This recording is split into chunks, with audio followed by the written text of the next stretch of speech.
Hello and welcome back again. Welcome to the third segment in this free 12-part course. I hope you've enjoyed what we've done so far. I know it's been quite simple, but if you remember me saying, this free 12-part course is aimed at beginner guitarists. So, of course, I'm showing you the most fundamental things that you'll need to be able to progress quickly. So I hope you've managed to practice tuning your guitar. I hope you've got an electric tuner by now. I hope you've practiced playing that little rock and roll riff that we learned a few days ago. And today I'm going to teach you how to play chords. Now, in case you don't know what chords are, it's when you hold more than one note down on the guitar at once and you strum all the strings, like this for example.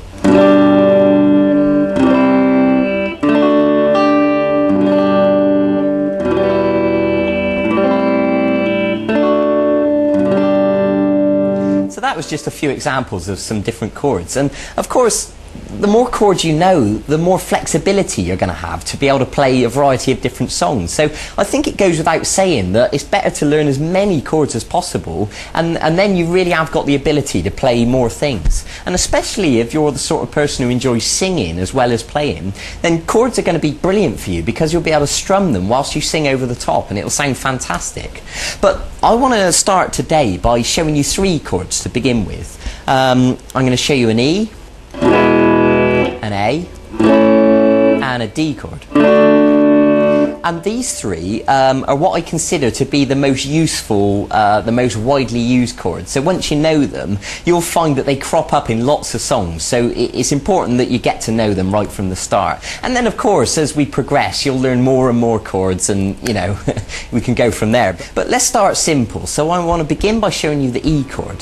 So if you take your first finger and put it onto the third string at fret 1, and then take your middle finger and put it onto the fifth string at fret 2. And then take your third finger and put it onto the fourth string at fret 2. Now if you look at the chord box next to me, you'll see the diagram, you know, if you just need to clarify exactly where the notes go.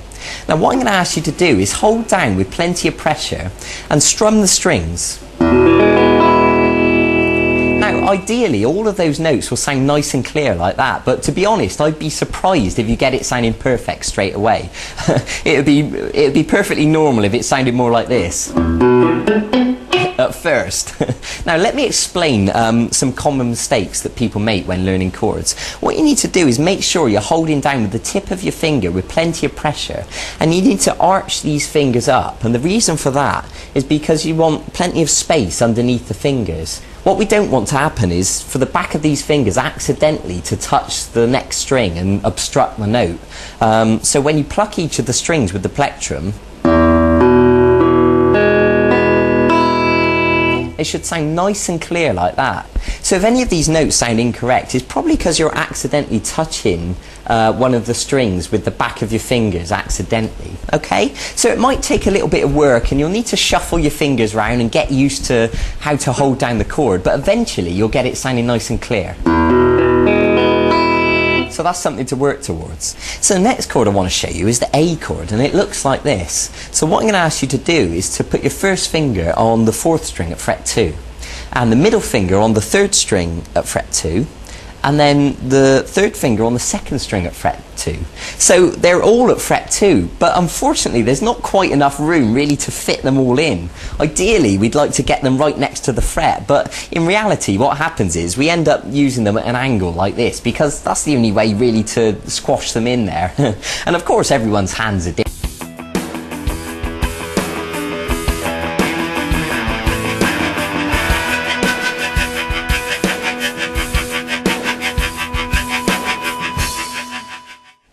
You know, if you've got skinny little fingers, then you'll probably find it easier. So look at the chord chart next to me just to clarify what notes we're holding down. Now with the A chord we're just going to use 5 strings, and what I mean by that is we're not going to pluck the 6th string, we're just going to pluck the 5th string downwards like this. Okay, now of course, like I said before, it would be unusual if you got it sounding perfect straight away. You know, what usually happens, the back of this finger on an A chord accidentally touches the first string. So what I want you to do is make sure that the first string is open correctly as it should be. And if it is, then brilliant. And just pluck those 5 strings again just to check it's okay. Okay, good. So now let's move on to the third chord I'm going to show you, which is the D chord. So if you put your first finger on the third string at fret 2, now listen carefully to this because some people get muddled up with this one.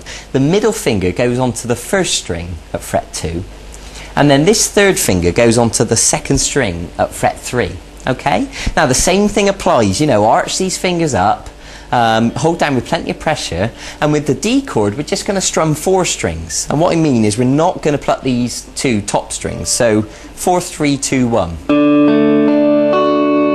Okay, so what I'd like you to do now is to stop the video and practice each one of these chords. The E chord with all the strings, the A chord with 5 strings, and the D chord with just 4 strings. And of course, with this video, you also downloaded a PDF document, and you can print that out, and it's got the diagrams there for you, so you can look at them next to you, so you don't have to keep rewinding the video. And practice them and get them sounding nice and clear. Now, there's something else I want to tell you. You may have noticed my thumb sort of kind of hanging around here over the top of the guitar, and there is a reason for this. When we're strumming the A chord, for example, we don't want the 6th string to accidentally make a noise. So what I'm doing is gently touching it just a little bit with the thumb, and that's enough just to mute the note, so it stops the 6th string from accidentally making a noise. And then when you strum all the 5 strings, then you know you're only just getting the correct notes that you want. So that's the reason for that. So what you can do once you've learned these chords is put them into a bit of a sequence. For example, you could play the A chord 4 times, and then you could play the D chord, back to the A, and then the E chord, and then you can do that again.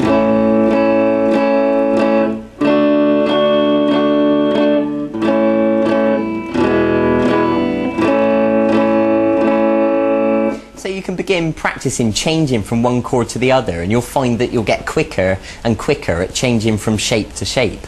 Good. So that is a brilliant place to begin with chords. So I suggest you go and practice that now. Go and get on with it.